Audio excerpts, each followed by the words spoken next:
Apple introduced 3 new iPhones for 2018. As we expected, those iPhones are the 5.8-inch and 6.5-inch XS and XS Max, as well as the 6.1-inch iPhone XR. As far as the new iPhone XS models go, not a lot has changed in terms of design. The iPhone XS models have the same design as the iPhone X from 2017, with an edge-to-edge OLED display, greatly reduced bezels, and a notch that houses the front-facing True Depth camera system. The iPhone XS is the direct iPhone X successor and measures in at 5.8 inches, while the XS Max is Apple's biggest iPhone yet at 6.5 inches. Both models come in silver, space gray, and gold, and both models are now IP68 certified with water resistance of up to 2 meters for 30 minutes.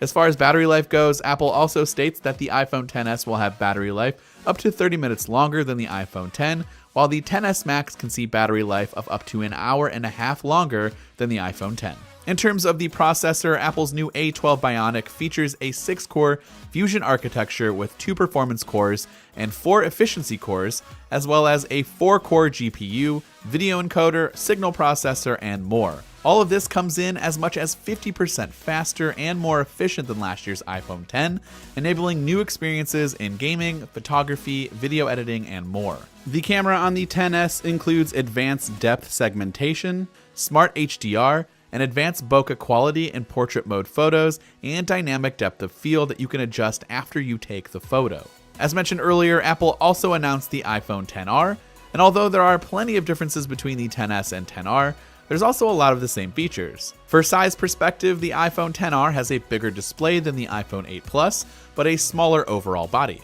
As far as the display goes, the 6.1-inch LCD, or what Apple is calling its Liquid Retina display, is a bit of a step down in quality compared to the iPhone XS and XS Max. Apple did remove 3D Touch on the XR, but replaced it with a new feature they call Haptic Touch, similar to what can be found on the MacBook Pro trackpads.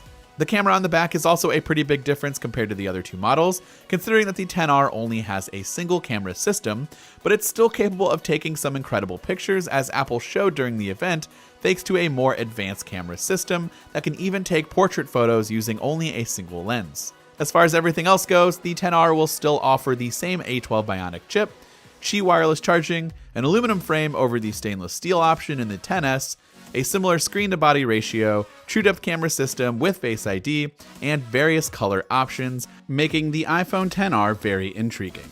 The iPhone XS and XS Max will be available in 64, 256, and 512 gigabytes of storage, and will start at $999 for the 64GB model, while the iPhone XS Max will start at $1,099 for the 64GB model. You'll be able to pre-order these smartphones on Friday, September 14th, ahead of the launch on Friday, September 21st, in more than 30 countries and territories. The iPhone XR will be available in 64, 128, and 256 gigabytes, starting at $749 for the 64GB model. Pre-orders will open up a bit later for the XR, starting on October 19th, and will be released the following week on October 26th. So let us know what you think of the Apple event, and if you're planning on picking up the Apple Watch or any of the iPhone models announced today, let us know which one in the comments section down below.